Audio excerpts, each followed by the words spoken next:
Well, it is Cern Basher who is battering down, putting up the bulwark, creating the sandbagging.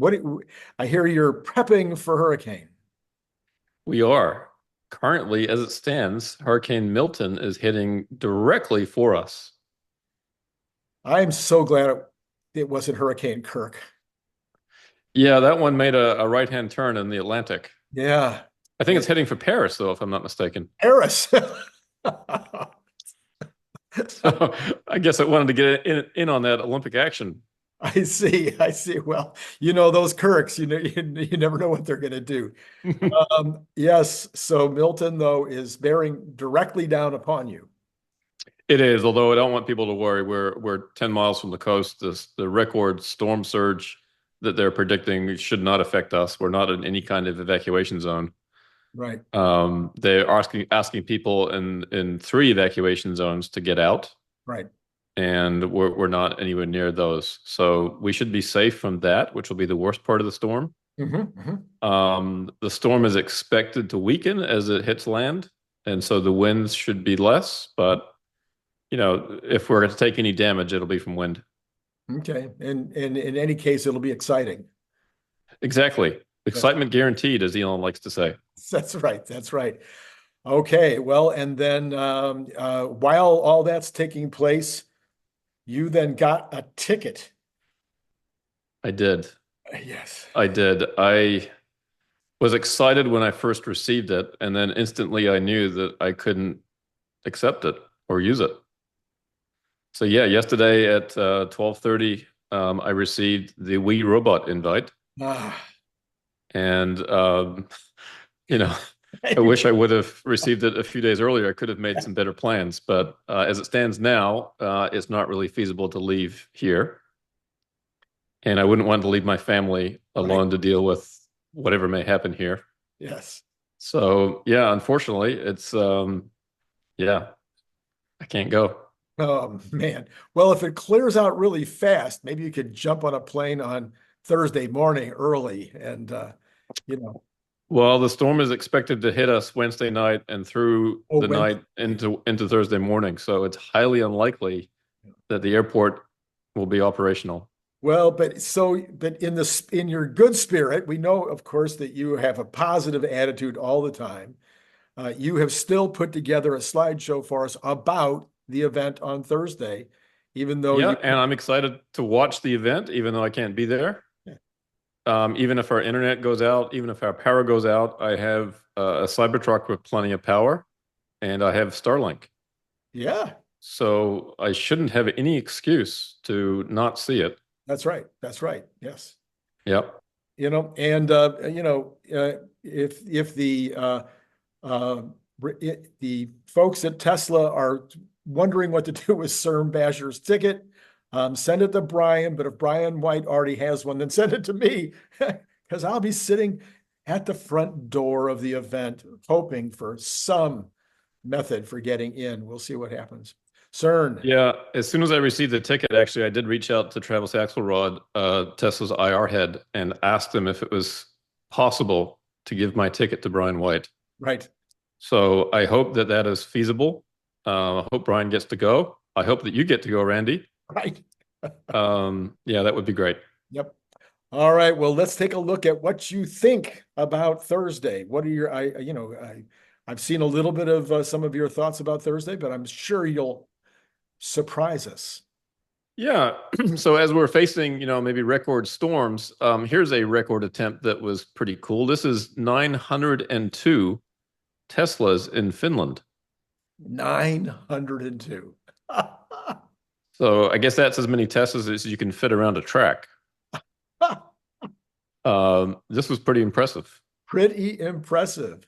Did they do I a light? think I think next year, yeah, it was a light show. I think next year they're going to have to come up with 1,000 Cybertrucks. Yeah. Yeah. In Finland? Well, no, here in Florida. Yeah, Oh, the perfect hurricane recovery vehicle, by the way.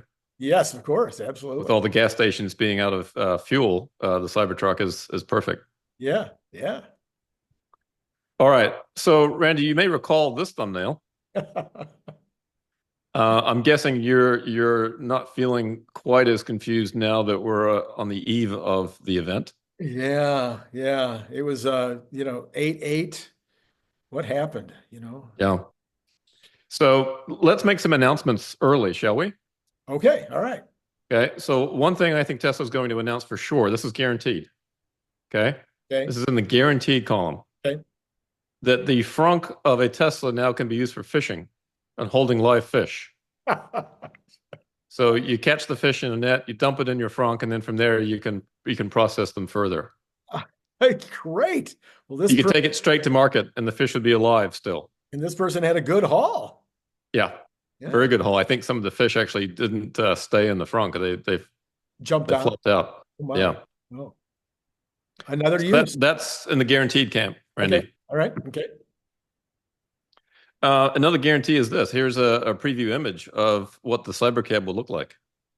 Okay. Okay. Tesla Synopsys here has obtained this image of these Cybercabs. Okay.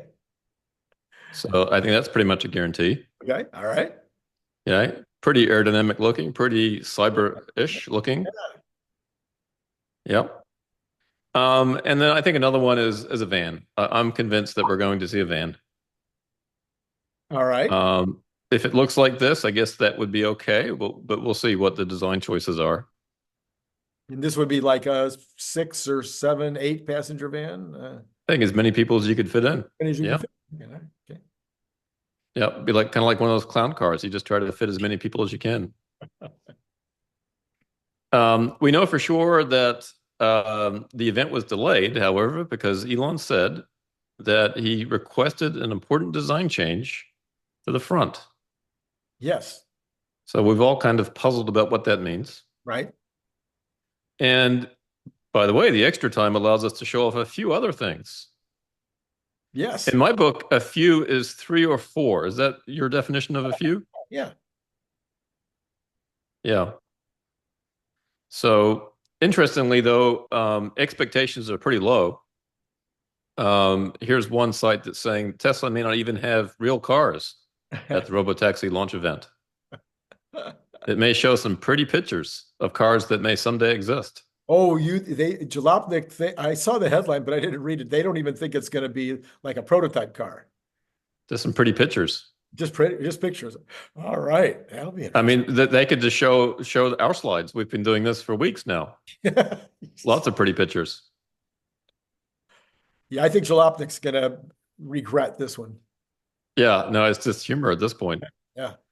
And then here's RBC. They lifted their stock price target based on the Robotaxi business potential. And this will shock you. They lifted their target from 224 to 236. Wow. Generous.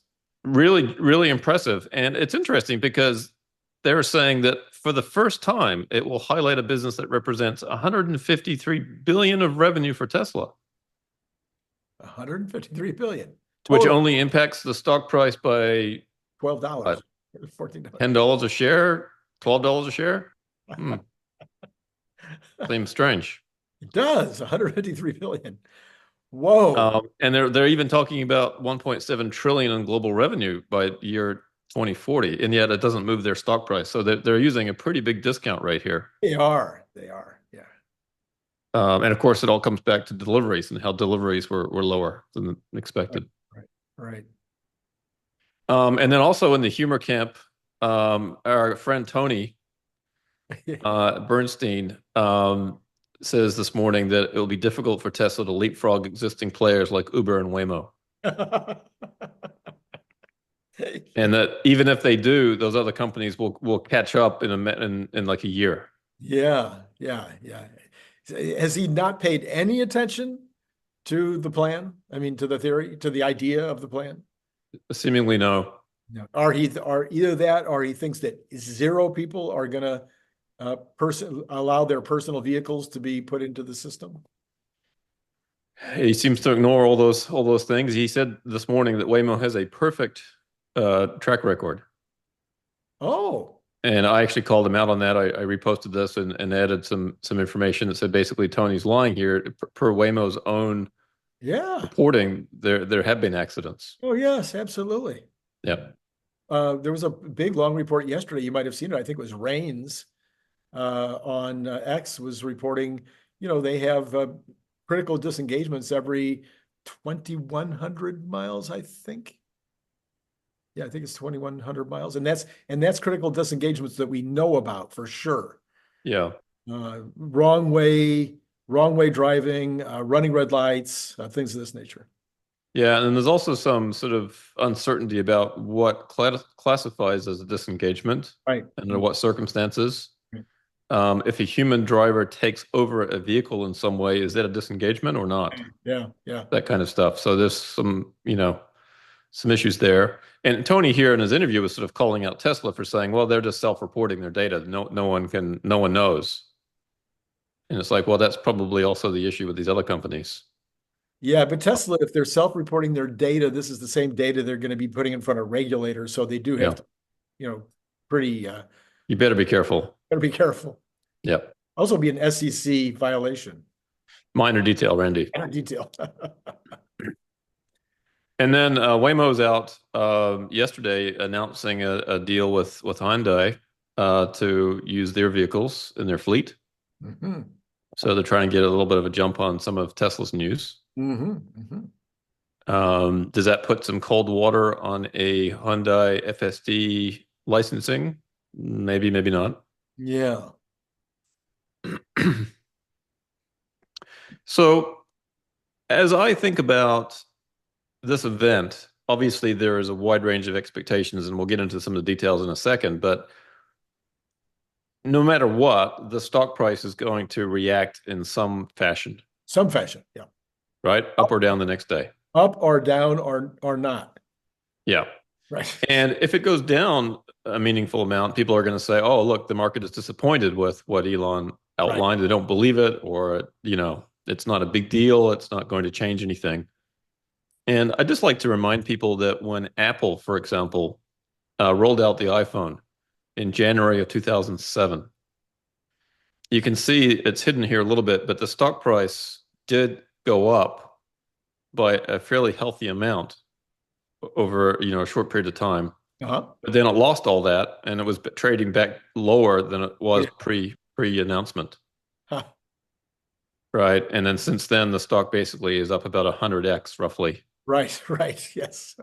So my message here is that no matter what happens to the stock price on Friday, or even the following week, or even the following months, the final outcome on this isn't going to be decided by those trades. It's a long-term thing in terms of, how significant this announcement is, and can Tesla deliver on these promises. Yeah, I think, if I remember right, Apple really started cooking when we had the lines around the block for people, for 2 days, people camping out at the stores all over the world to get those iPhones.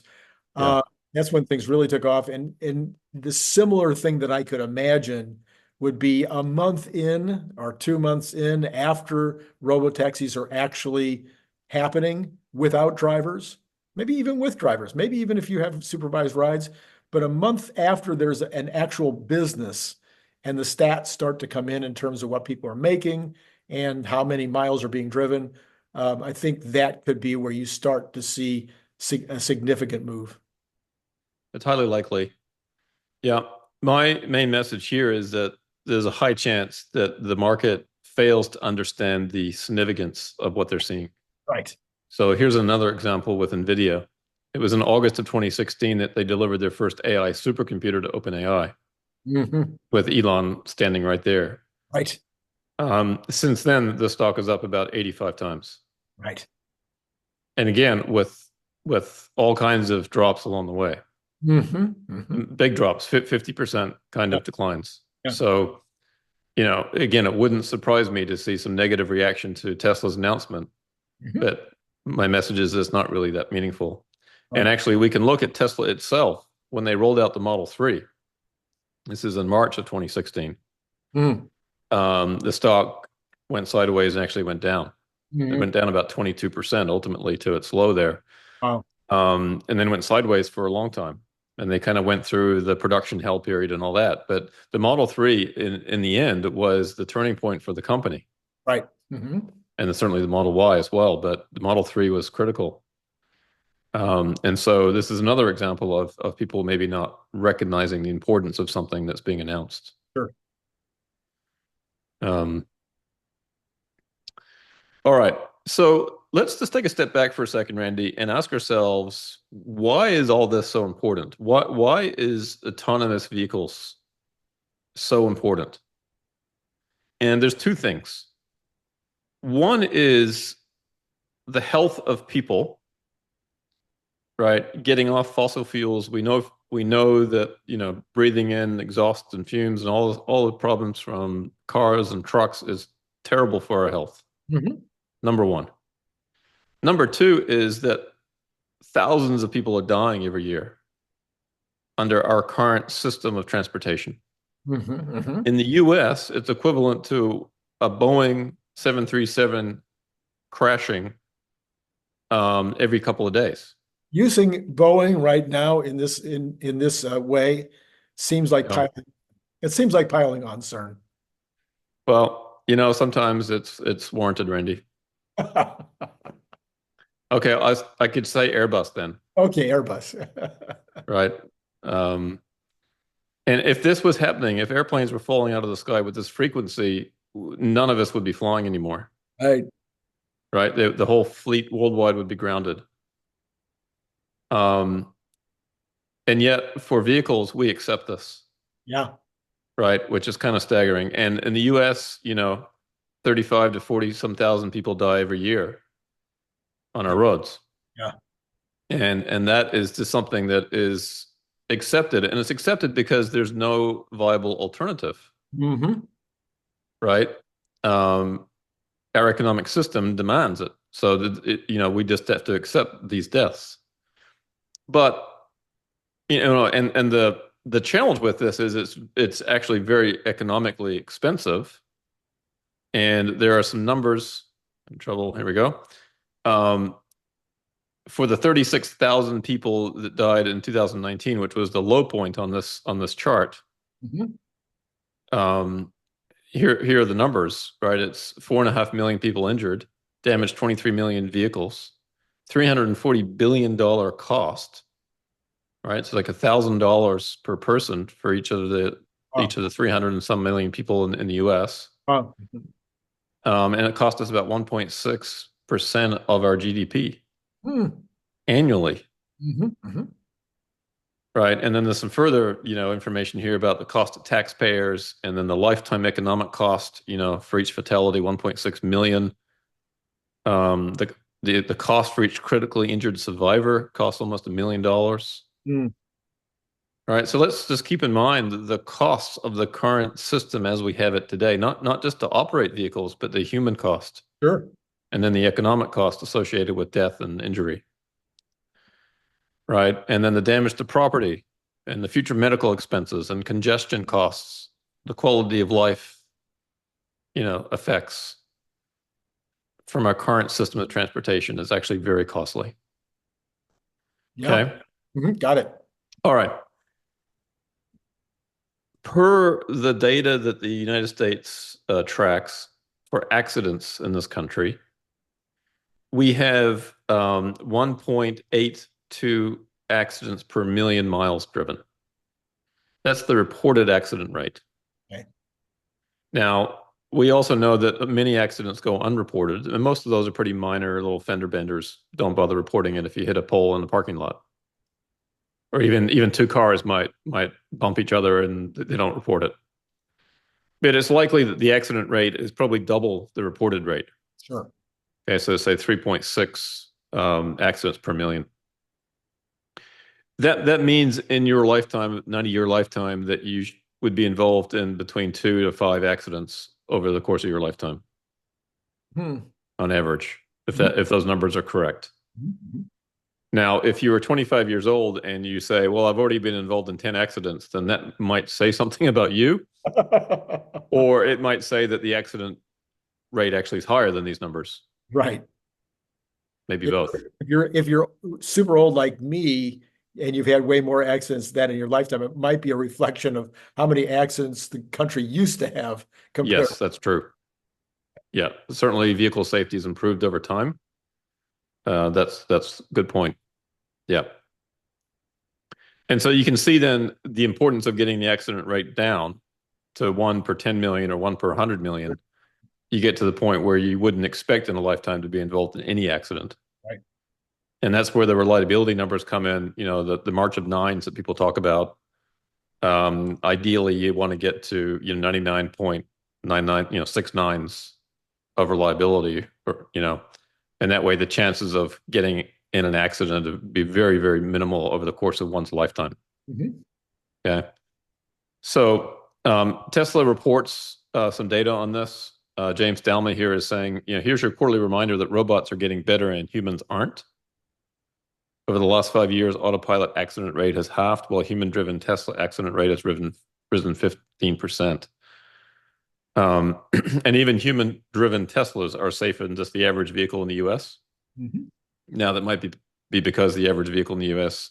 is older than the average Tesla. That's part of it. But also Teslas, the people that drive them might be safer drivers too. They might actually care about their vehicle more than other drivers do. There's all kinds of other factors. Sure. But the fact remains is that Tesla with autopilot technology, including FSD, they're a lot safer vehicles. Right. Right. All right. So here's an idea that I posted about some time ago, and I think you and I may have talked about this. What happens if we take the idea that the government should subsidize safety instead of EVs?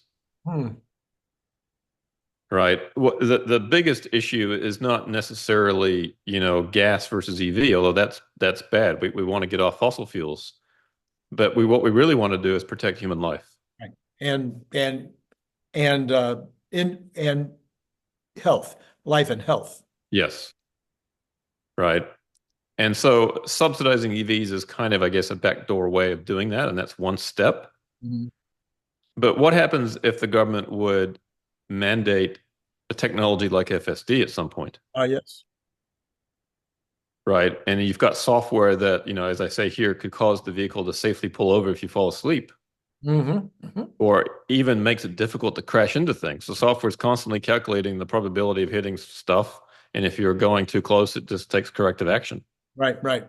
Teslas already do that with the lane keeping control and so on. Or software that actively avoids other vehicles if they're coming at you. And we've seen Teslas do that too. And we have, clearly the government has been requiring, maybe not incentivizing, but requiring safety devices for a very, very long time. Yes. And as usual, Randy, you're one slide ahead of me because let's talk about airbags. And this is actually really interesting. The sad news here is it took a long time. Uh-huh. Now, part of it was we didn't have the technology, but in 1919, the airbag traces its origins to that date from a patent by two dentists in Birmingham, Arthur Parrott and Harold Round. So that's the earliest known sort of, idea of the airbag being created. But it wasn't until 1952 when a U.S. Navy torpedo engineer by the name of John Hetrick filed for a patent. And by the way, there was another guy in Germany around the same time that also filed in Germany for a patent. So it was being developed, in two different places. And then a Japanese inventor a decade later creates a sort of an airbag safety net system. Unfortunately, both of these guys died before their patents expired before they could profit from it. And I think both of them passed away before they really saw airbag technology become widely deployed. Right? If only they knew. So in 1969, the U.S. government mandates that new cars have an automatic occupant protection system, such as an airbag, safety net, or seatbelt. And of course, for years, seatbelts were the technology that we used. Sure. And it was quite a challenge even to get people to use seatbelts. Right. For a long, long time. Ford Motor in 1971, they built an experimental airbag fleet.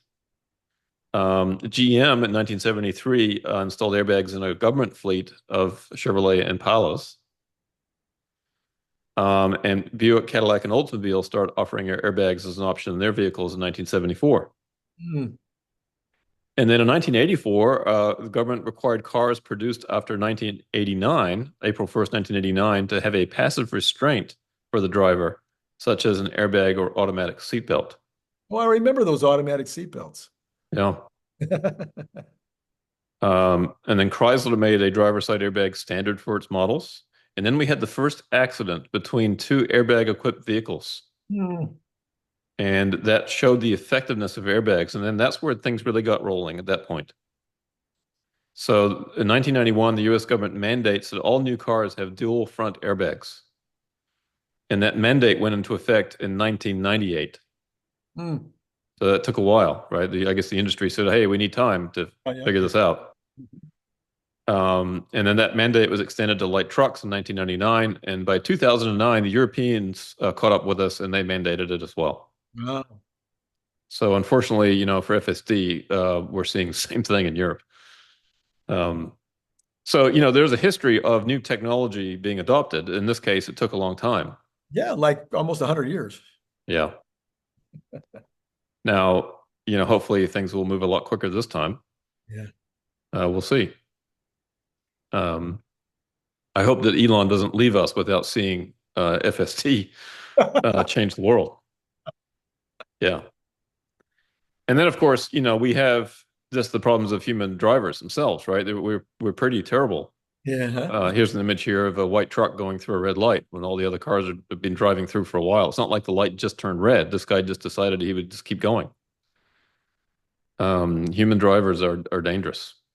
We all know that. Right.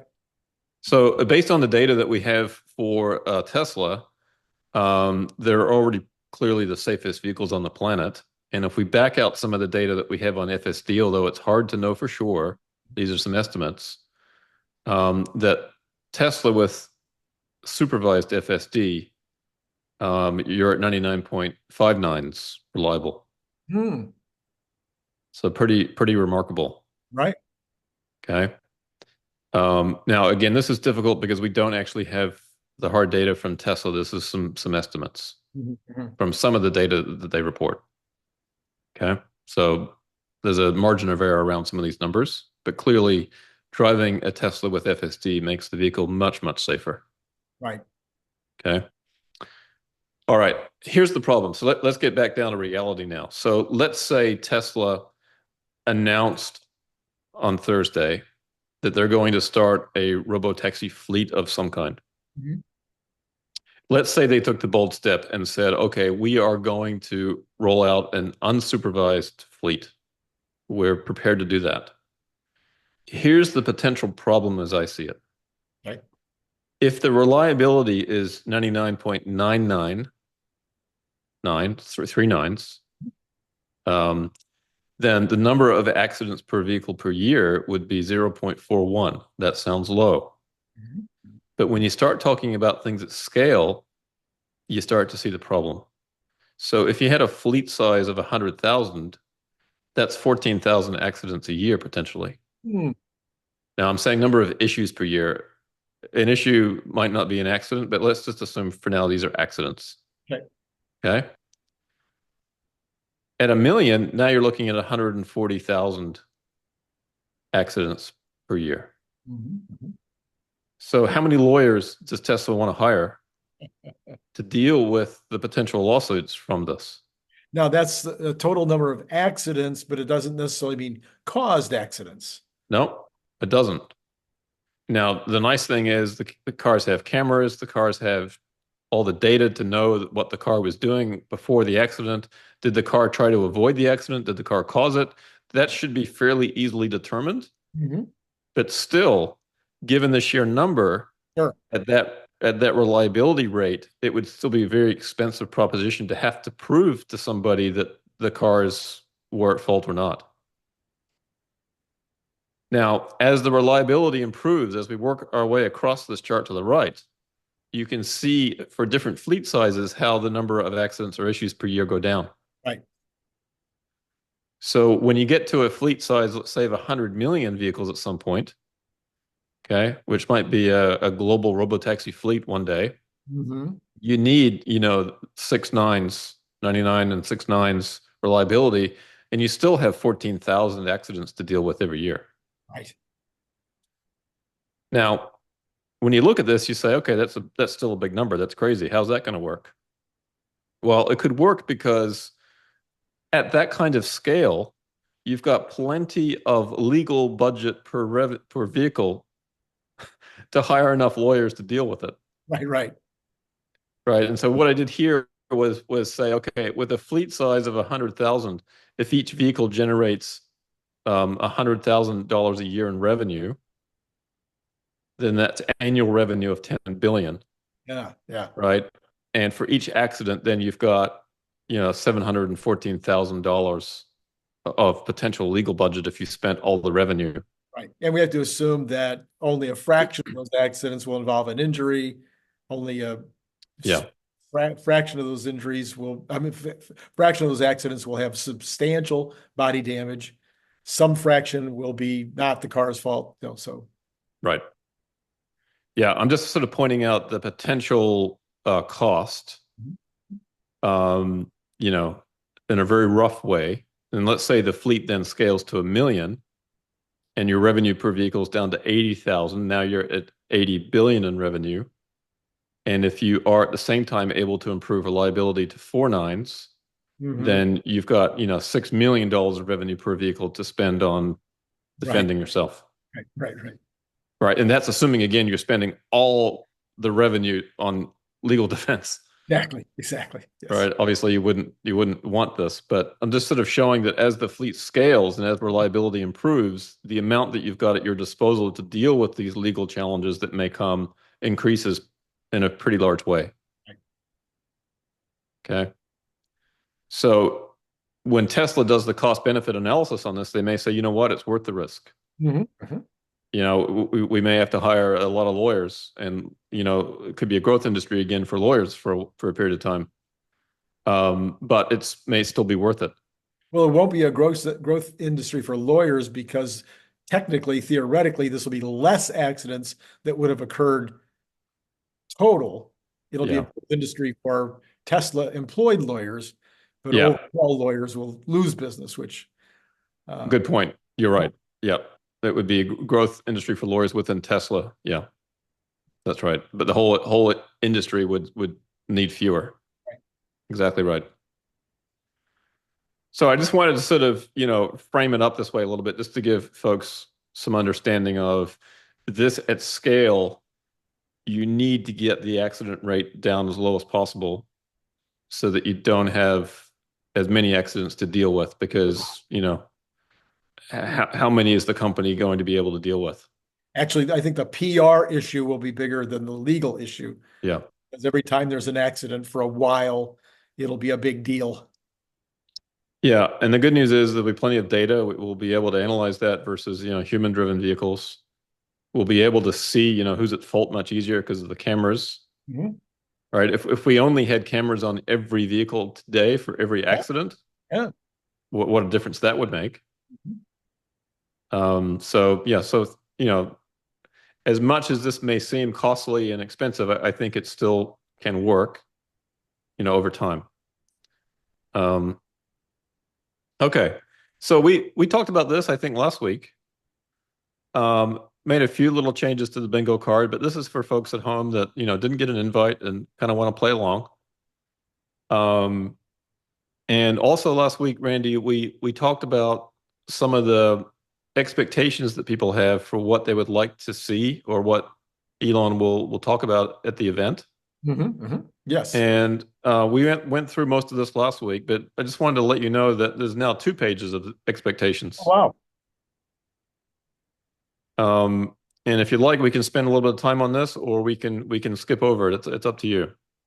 Okay. I think we've covered most of this before. Oh, we did. Okay. All right. Well, I mean, obviously I added some additional items, but I'm sure people have been hearing us talk ad nauseum about this for the last couple of weeks. Well, the interesting thing, I think, is I mentioned that there was this book that has hardly sold any copies, but I was happy to receive my copy called Expectations Ruin Relationships. And and one of the examples it gives is, a pastor in church, that every single person in the pew has a different expectation that that's when the sermon's being delivered, or the way that the church is conducting its affairs. And that poor pastor has no chance of meeting everybody's expectations. Well, this Thursday, there is no chance that Elon is going to meet everybody's expectations. He will be. There's no chance. He'll be There's just the sheer number here, even on just these 2 pages, Yeah. and I'm sure I'm missing some, Yeah, for sure. means that they can't meet all the expectations. It's the same thing, Randy, for people that watch, the videos that we appear in. I'm Yes, sure right. expectations for us are all over the place. Yes. Yeah. So if you like, we can sort of skip that, but there are lots of really interesting ideas, and I'm confident that over time the robotaxi network will evolve to having more vehicle types. Sure. So maybe we don't hear about all of that, on Thursday, but over time it probably makes sense to have all kinds of different vehicles for all kinds of different needs. Right? I think that's pretty clear. Here's one thing though that I'm highly confident of. Okay. And I have not heard anybody talk about this. But I was talking with Jan of Tesla Fix yesterday, and this was his idea. So if you think it's totally crazy, blame him. Okay. Okay, you ready? Yep. All right. And just to set the stage here, Randy, on this next slide, I've taken the liberty of capturing your reaction to these ideas. I see. Okay. All right. Okay, so you don't actually have to react live today. It's already been captured for you. All right, so here's the idea. Tesla is going to start a robo-taxi network that is supervised, but supervised by the passenger. Oh. You get a car that comes to you without a driver. You get in the vehicle behind the wheel. There's your reaction. Yes. You supervise FSD as it drives you to your destination, and you are shockingly impressed. Yeah. The vehicle travels to the next pickup point without a driver. It's kind of a hybrid model of driverless and supervised. Okay. And I've taken the liberty to call this STARS, Supervised Tesla Autonomous Ride Service. Your reaction, Randy? Yeah, you already see my reaction. Yeah. Okay. And so and how much of the supervised the passenger supervision? What does that supervision look like? They would just have to take over control of the vehicle if they needed to. Is there a wheel, or do they have like a little? Well, initially there's a wheel that would just be getting behind it, like a Model Y or Model 3. Say maybe a PlayStation device or something. Eventually, yeah. Eventually, you just talk to the car and say, "Hey, please avoid, the other vehicle to our left." I thought it was an interesting idea. I don't know how likely this is. So to your point, if the car was very responsive and could talk back, and you could talk to it and it got it, wouldn't the passenger just be like a backseat driver? I mean, hey, oh, yeah. What in the heck? Yep. Who taught you to drive? Did you get your license in the bottom of a Cracker Jacks box? I mean, just have a backseat driver. Did you just learn to drive yesterday? And the car would say, well, as a matter of fact, I did. Yeah. So it's interesting, right? All the possible ways of doing this. Yes. In the short term. Sure. Whether this makes sense or not, I don't know. I can see some issues with it, but I also see that it's kind of interesting. Yep. Okay. Here's another idea that people have been talking about, the idea of Tesla and Uber partnering up. Yeah. And on the surface of it, it has some merit because Uber has an established network. They have 45 million people in the US that are using Ubers. on some frequency. Obviously, there's, not all those people are using Ubers frequently, but maybe once a year or something they do. Sure. Uber has the experience in navigating the regulatory environment to get approval in every jurisdiction that they operate in. Mhm. That's took some time and there's some learning associated with that. So on one hand, that seems kind of interesting. And I'm saying here that actually that may be unnecessary. It may be better for just Tesla to hire some of Uber's people to help them navigate any regulatory issues should they need that expertise if they don't already have it. Mhm. And why would they want to give Uber, let's say, 20% of their revenue for, access to these customers when Elon already has 100 million users on X? Hmm. Why not embed the Tesla Robotaxi app into X? Hmm. You don't have to leave X to access the network. You can order a vehicle from the Everything app, Mhm. Mhm. right? Yep. And there you go. It's already on your device. Okay. Mhm. Now, initially, I thought, well, there's a problem with this because they'd have to pay the 30%, Apple tax. Oh It yeah. turns out that's only on digital goods and services. Ah.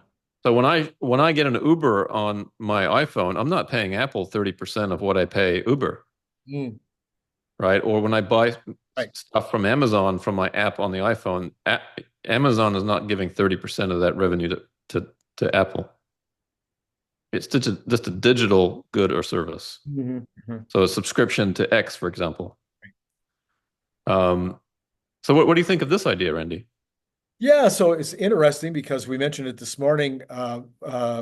Connecting the dots had actually had this idea as well, and yeah, I kind of brushed through it. I didn't quite. I think I didn't quite understand it and so this is a little more understandable. Yeah, so you have access to the app through X. Yeah, I think that makes total sense. Yeah. Yeah, it's kind of a win-win for both companies. Um, there's also potential some advertising revenue too that could be generated from it. Sure. Um, it's a nice captive audience perhaps for X people in the vehicle. Um, yeah, it's interesting. It seems to me that Elon should look towards his own companies first for the opportunities rather than partnering with outside entities. Yeah, and Elon has a lot of experience back in the PayPal days for those who have read the book, when PayPal was first starting out and when his company, I forget that it wasn't X. Zip2 car? No, his original PayPal Oh, yeah, I system forget the name. might have also anyway. They got into a big war of giving people $10 to start up on PayPal, to become a part Mhm. of PayPal. Yeah, I could imagine, Tesla offering people $10 off their first ride or things of this, or $10 just to load the app, Sure. just to get the app. So they could Yep. pretty easily get a large number of people on board. Yeah, and to all those people that say that Elon will never advertise, well, this is a case where he would advertise quite heavily. Right, right. Yeah. Yep. So that's an idea. All Mhm. right. Um, you saw the bingo card that I did for the different things. I also decided to create some other games because I felt like, sitting at home, we needed some other games to play. Well, because you won't be able to watch the stock market moving unless you go into the overnights, which how but most people won't be watching the overnights, so they need something to do. Need something to do. So here I'm trying to fulfill that need. So I created this Tesla royalty spotting game. So Okay. the idea here is as you're watching the event live, when you see these people, mark it off on this card. And if you get two rows, then you win the game.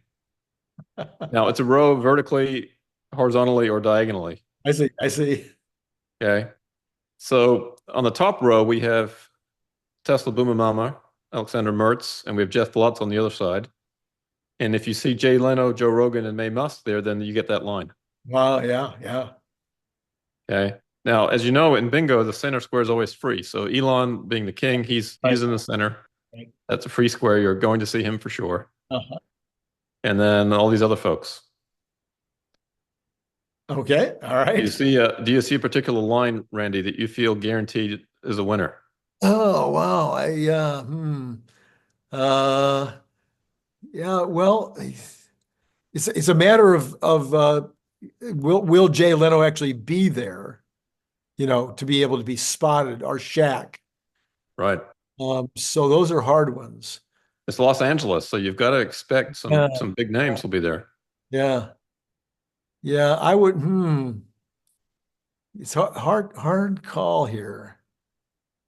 Uh, maybe no. Yeah, you've always in every single example, you've got some kind of a star that has to be there. I Well, th the most likely one is probably vertically under R, yes, I was just going to say that. right? Alexandra Scott Walter, Travis Axelrod, who's the head of IR for Tesla, Okay, yeah, that's probably the easiest one. Yeah, Dan Ives, and Tom Zhu, if he's come back from China. right, I don't know why he wouldn't be there. It seems like the kind of event that he should be there for. right, right, right. I think that one is probably in the bag. But again, to win the game, you need two rows. Yeah, Okay, so so this could be a challenge. yeah, yeah. Yeah, you're throwing in those stars. So like a Joe Rogan or a Jay Leno, Yeah. they have to be. So anyway, yeah, I take if you take those out, it becomes easier. As much as we've all been scrambling for a ticket, it seems to me that a lot of stars probably are getting them too. Probably, probably. My So guess, my guess from the very beginning is that the very first thing that'll happen is that 10 of these cars will drive up, and in yeah, time, people will get out and they will, go down the red carpet or whatever, and they will be out the Jay Lenos and the yeah, outstep Scott Walter with an Optimus robot. that'll be one. Yeah, for sure. Yeah. Wouldn't that be great? Yeah. He hasn't told me that's happening, but it wouldn't surprise me. All right. Well, here's another one for the people that were likely not invited. I'm calling this the no-go Mm, game. mm, Tesla not invited list. mm. So I think it's pretty safe to say that none of these people were invited. You get Stephen King upper left. Yeah. Those people who don't pay, who not on X all the time. I mean, Stephen King is just a constant. But there's a word for a troll of both Yes. Elon and President Trump. Yeah. Mhm. There's a couple of trolls on here. Uh, Jan LeCun from Meta is a troll Yeah, for yeah, yeah. Elon. Kevin Newsom. Um, I'm pretty confident that Taylor Swift isn't going to be there, or Mary Barra, or Bill Gates. Yeah, Dana Dowd. I can't imagine why you have him on. No. The bottom line is kind of the who's who of the worst of Tesla. Gordon Johnson, the former EU commissioner who was recently fired, Yeah. Judge McCormack from Delaware, and the Supreme Court justice from Brazil. They're unlikely to be invited. And Ross Gerber, I think, probably is on the no-go list at this point. Yeah, I was just reading an article this morning though that Zuck might be becoming more and more right wing. He seems like he wants to be one of the cool kids. So maybe Zuck will eventually get on the invite list. Yeah, I think everybody on that row actually kind of wants to be there, Oh, I see. Okay. right? Leo is a major shareholder of Tesla who yet did not support the shareholder vote for Elon's compensation. Even though he's a massive shareholder, he's unlikely to be invited, although certainly, probably should be there just by Right. his shareholdings. Right. Gavin Newsom, the governor of California, probably should be there, but I doubt it. Yeah. Um, Elon was not kind to Gavin Newsom in the interview that he did yesterday with yeah, Tucker Carlson. Yeah. yeah, yeah. So anyway, that's another fun one to play. In order to win this game, I think you just need one of these people to show up. One person. Okay. Yeah, yeah. I think it's highly unlikely that any of these folks are there. Like I say, the closest would probably be Zuck. Yeah, I think so. I think if I was to pick one that's the closest, uh, Yeah, it's tough, isn't it? Because they're all, I mean, there's a couple of former Tesla employees like Drew Baglino and Zach Kirkhorn Yeah, yeah. that they're not, I don't think, on Elon's, bad list or anything. They're just No, no. because they left the company, probably not going to be there. Yeah. All the other people, I think, actually have good reason to be uninvited. So it'd be kind of neat actually to see Drew Baglino there. I mean, that would be Yeah, nice actually if he would show up. exactly. So I'm going to go with him. Okay. All right, and the last one, and this is, I'm not encouraging this, Okay. but it Yeah. was requested. Oh. This game is called Drink. All right, so when Elon Oh, says any of these words or any of the presenters say any of these statements, you have to lift your glass. Um, Randy, in order to win this game, you have to wake up the next day wondering what the heck happened. okay. That's how you win this game. I see. Yeah. Yeah. Again, I'm not encouraging anybody to play this, Right. but those Right. are the rules. These are all things, by the way, that Elon has said in the past. Yes. I recognize many of them. Yeah. And Elon does like to repeat himself. Yes. Yes. And so I think there's a high likelihood of hearing a lot of these statements.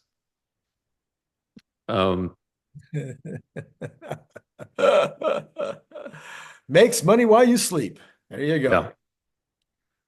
Yes. So anyway, I hope that this gives people another reason to pay attention at the event. Print off these cards and you can play along. It'll be fun anyway to see if we can win some of these games. A likelihood greater than zero might be another one possibly. There's lots of great quotes that Elon has that could have been included here. Yeah. Yeah. The one I think that's the least likely probably is this GFY quote. I think that's out of place for this event. Oh yes, yeah, probably. But you never know. You never know.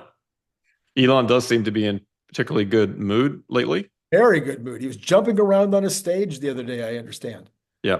So I hope that's a good sign that he's feeling that things are in place for the event. He was pretty jovial in his interview with Tucker Carlson yesterday. Absolutely. Yeah, yeah. People should watch that interview. It's a good interview. Excellent, excellent interview. Yeah. Yeah.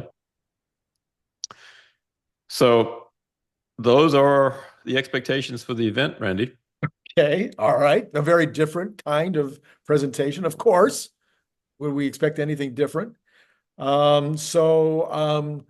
Do you think that you will be disappointed Thursday? Well, it's always possible. My expectations are all over the place too. And there's a lot of things that I'd love to hear about. I would be just disappointed if they didn't have the vehicles to show off. I'd be disappointed if people don't get to experience the robotaxi. Right. I think they need to go into some serious depth on how the robotaxi works, Right. what it looks like, what their plans are. Right. I'd be disappointed if there's not much to it. For me, the most disappointing event so far was the Cybertruck delivery event. I was expecting more from that, but it was a Cybertruck delivery event. Like what more should you have expected? In this case, Elon and others have built this up. Yeah. Right. So historic. Yeah. Historic. Most important event since the Model 3. There you go. Right. And I just showed earlier the Model 3 was, probably the most important event for the company in its future. So yeah, so our expectations are justifiably high. I think we're all just a little confused about what we really should be expecting. Right. Like we're expecting great things, but what exactly? No one quite knows. Yeah, I'll be interested to hear in the comments below. How do most people come? How do you feel at the end of events? I find that at the end of every single event, I don't care whether it's a reveal or whether it's educational, every single event, I feel like, oh my gosh, that was amazing. Oh, this is unbelievable. And yet still unsatisfied because there was this 3 things or these 5 things that I was pretty confident would happen or felt should have happened and was disappointed not to see those 3 or 5 things. So there's always this mixed mixed relationship with the event. And then, of course, the shock, seeing the stock go down during the event and then the next day, in almost all cases, except for the Model 3 and the Model Y reveals, the stock up the next day. So, yeah, that's kind of how it works for me. I think it's the nature of humans that we very quickly adjust to whatever that next thing is, and then we want more. And I've seen that already with my relationship with FSD, right? As we get a new update, some things are improved. That's great. But then your mind immediately goes to, oh, they need to fix this. Right. And lately, like when I get in my Tesla, whether it's my Model Y or my Cybertruck, it automatically wants to navigate me to a supercharger in Brookville. Okay. Right. So there's little bugs like that. And it's like, how come this hasn't been fixed yet? Right. So it's just funny how our expectations get ahead of ourselves. Right. They probably have 1,000 more important things to do than fix that little bug that wants to automatically navigate me 150 miles to that supercharger, whatever the distance is. Yeah. So that's just the nature, I think, of us humans, Randy, is we always want more. That's right. That's right. Always. And we probably want more on a timeline that Tesla can't humanly deliver. Right. Humanly, or corporately, or robotically. Any one of those. Yeah. But over time, progress is made. That's right. Yeah. And clearly, I think one of the things that the bulls would say, you see it saying all the time on X, okay, it's taken 8 years or whatever it is to get us to this point. And maybe we're finally there. Maybe it'll be another 6 months or 8 months or 12, but we're very, very, very close. Nobody can deny the significance of what has happened, even if it took way longer than expected. It's a marvelous piece of work, a marvelous piece of engineering. And for that, the hat has to be off. There will be deniers. Yeah. Yeah. They'll be on CNBC the next day. And on your bingo card. Yeah, exactly. All right, Cern, thank you very much for prepping us for this. We might show this on Thursday morning. We might show it on Wednesday morning. I'm not sure, but prepping us 24 hours or so, or less, more or less in advance for the show. We'll find out what everybody thinks on Friday. That sounds good. And I've got some final hurricane preparations to make for myself. So yeah. I'll see you on the flip side of that at the event. Be sure and get your hat on so you don't mess up your hair during all that wind. Yeah, I need to find a hat that'll stay on my head. That's Thank you, Cern, and to all of you out there. It's been great talking to you. Thanks, Randy. Hello.